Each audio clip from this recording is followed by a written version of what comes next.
तो स्वागत है आपका हमारी एक और नई वीडियो में। पहले ही बता दूं, आज की जो हमारी कॉमिक होने वाली है वेनम वॉर से रिलेटेड है, जहां पर वेनम वॉर के एंडिंग में वेनम ग्रैंड एरिना को छोड़ के भाग रहा होता है, बट उसके बाद हमें कुछ भी क्लू नहीं मिला कि वेनम गया कहाँ। और इस कॉमिक में हमें वेनम तो दिखाया गया है, लेकिन हमें ये नहीं पता कि उसका होस्ट कौन है। इसीलिए हमें इस कॉमिक में टोटल 5 सस्पेक्ट दिखाए गए हैं, जिनके पास हो ना हो वेनम हो सकता है। और ये जो कॉमिक है उसका नाम है ऑल न्यू वेनम। चलो फिर वीडियो को स्टार्ट करते हैं।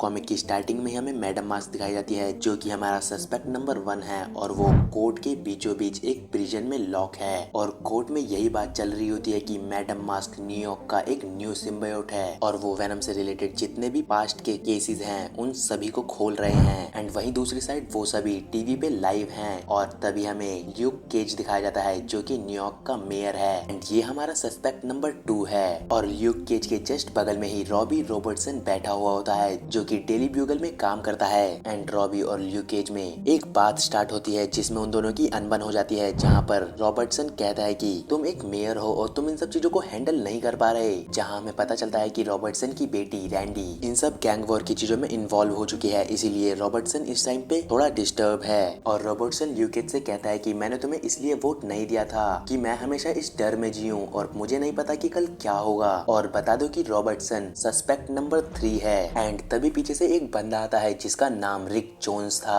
और पहले ही बता दो कि रिक जोन्स पास्ट में कुछ टाइम के लिए हल्क रह चुका है, और कैप्टन अमेरिका भी, और भी बहुत से सुपर हीरो। एंड यहीं से आता है हमारा suspect number 4 Rick Jones. And वहां से कोर्ट कंटिन्यू होता है, और वहां पर डॉक्टर हार्लन आते हैं, जो कि बोलते हैं हाँ मैंने डिफेंडेंट में काम किया था, और उस टाइम को मैंने मैडम मास्क के ऑर्डर भी फॉलो किए थे। और तभी एक लॉयर कहता है कि मैंने ये प्रूव कर दिया कि मैडम मास्क ही वो सस्पेक्ट है। एंड तभी अपने डॉक्टर हार्लन भैया का मूड कुछ और ही कहता है, और वो एक स्कैन को कंफर्म करता है। एंड तभी वहां पर एक जाइंट सा रोबोट अपीयर होता है, जो कि अपने आप को एंड्री फॉर्सन बता रहा था, जो कि एम्स का लीडर है। एंड तभी ल्यूक केज जॉन से कहता है कि रॉबी को यहाँ से बाहर लेकर जाओ। तभी मेन गेट पर एक दूसरा रोबोट अपीयर होने ही वाला होता है कि रिक जोन्स रॉबी को लेके वहाँ से फरार हो जाता है, और वो दोनों अपोजिट डायरेक्शन में जाने लगते हैं। और कोर्ट के अंदर वो रोबोट उन पुलिस ऑफिसर्स पे अटैक कर रहे होते हैं, लेकिन तभी वहाँ पर ल्यूक केज आता है और एक रोबोट के फेस पे एक पावरफुल पंच मारता है। बट उस रोबोट के एक ही अटैक से ल्यूक केज खिड़की से बाहर जा गिरता है। एंड यहाँ दूसरी साइड हमें दिखाया जाता है कि उस केज में जिसमें मैडम मास्क थी, वो वहाँ से एस्केप कर चुकी है। एंड तभी वहाँ पर वेनम अपीयर होता है, एक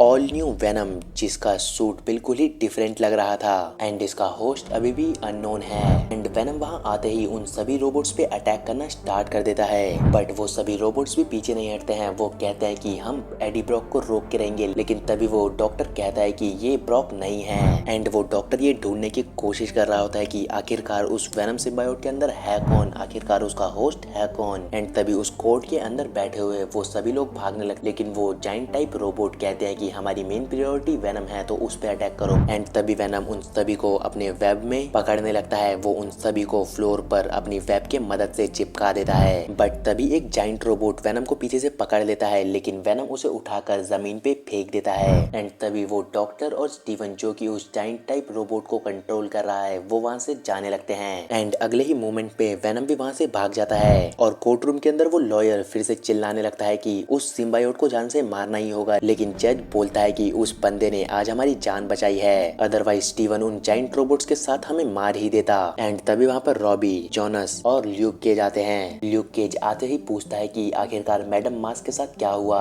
और जॉनस उस न्यू वेनम के बारे में पूछने लगता है। लेकिन तभी रॉबी जॉनस से कहता है कि जैसे ही ल्यूक फ्री हो उसे बाहर की साइड लेकर आओ, हमें बात करनी होगी प्राइवेटली। एंड अगले ही पल में वो तीनों के तीनों एक साथ बात कर रहे होते हैं, जहां पर वो एक दूसरे पे उंगली उठा रहे होते हैं कि तुम न्यू वेनम हो। और वो तीनों एक दूसरे को एक्सप्लेन करते हैं कि उस वक्त क्या हुआ था जिस वक्त वो रोबोट अपीयर हुए थे। तभी हमें पॉल रॉबिन दिखाया जाता है, जो कि मेरी जिन वॉटसन के साथ था। और जिसे नहीं पता है उसे बता दो कि मेरी जिन वॉटसन भी एक सुपर हीरो है, जैकपॉट। एंड तभी वो दोनों किसी सब्जेक्ट के बारे में बात करने लगते हैं और कहते हैं कि वो थोड़ा ट्रबल मेकर है। लेकिन तभी पीछे से एक आवाज आती है, एमजे क्या ये तुम हो, जल्दी इधर आओ। और वो बंदा जिसकी बात वो दोनों कर रहे थे वो और कोई नहीं डायलन ब्रॉक है। और डायलन ब्रॉक मेरी जेन को अपने लैपटॉप में उन 4 बंदों की फोटो दिखाता है और कहता है कि मुझे इन चारों पर सस्पेक्ट है कि इन्हीं के पास मेरा सिम्बायोट है। और डायलन गुस्से में कहता है कि ये मेरा सिम्बायोट है और मैं अपने सिम्बायोट को वापस लेने वाला हूँ। वेल हमारे इस कॉमिक का चैप्टर नंबर 1 यहीं एंड हो जाता है। एंड आई होप कि आप लोगों को ये वीडियो पसंद आई होगी। एंड अगर आई है तो प्लीज इस वीडियो को लाइक कर देना, चैनल को सब्सक्राइब कर लेना। एंड अब मैं मिलूंगा आपको किसी और नई वीडियो में, तब तक के लिए अपना ख्याल रखना।